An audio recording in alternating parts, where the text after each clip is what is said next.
So what's up guys, welcome back to my channel.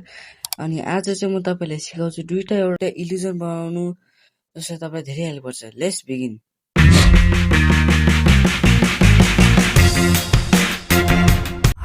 सबसे पहिला यता व्हाइट कङ्क्रिट राख्ने यसरी 3x3 को, अनि पछि ब्ल्याक कङ्क्रिट पनि त्यसरी नै राख्ने 3x3 मा,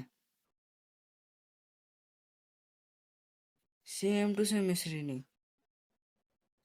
अनि यहाँ फेरि व्हाइट कङ्क्रिट राख्ने 3x3 यसरी नै। एउटा डायमन्ड ब्लक राख्ने, एउटा व्हाइट कङ्क्रिट, बिचमा डायमन्ड ब्लक त्यो भाच्ने, यता एउटा ब्ल्याक कङ्क्रिट, यता नि एउटा ब्ल्याक कङ्क्रिट, अनि पछि यसरी हेर्ने, अनि त्यो कङ्क्रिट भाँचिदिने। लु बन्यो, हाम्रो फर्स्ट इल्युजन इज रेडी। यता गयो भने यस्तो देख्छ, यतिको बस्यो भने यस्तो देख्छ, यता गयो भने यस्तो देख्छ। सो दोस्रो इल्युजन बनाउन हामीलाई चाहिन्छ स्कल सेन्सर, ट्र्यापडोर र स्नोबल। म चाहिँ दोस्रो इल्युजन बनाइरहेको। यो चाहिँ तपाईँले देख्ने भएर, तर यसले इल्युजन चाहिँ नभनौँ, यो चाहिँ सेटिस्फाइङ कुरा एउटा।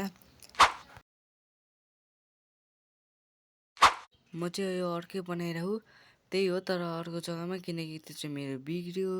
अब के गर्नु, बिग्रियो फेरि अर्को बनाइरहेको। ए हेर्नुहोस्, मेरो त बिग्रियो, यो के गर्ने अब, यस्तो हुन्छ।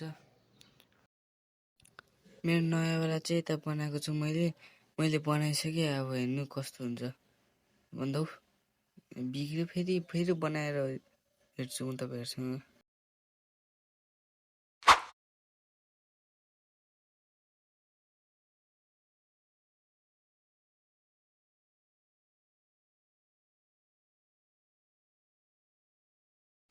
लु मेरो चाहिँ बन्यो यो, हेर्नुहोस् कस्तो भयो।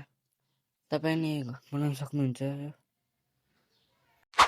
सो गाइज, कस्तो थियो मेरो भिडियो, मलाई कमेन्टमा गएर भन्नुहोस् कस्तो लाग्यो यो इल्युजनहरू मैले बनाएको।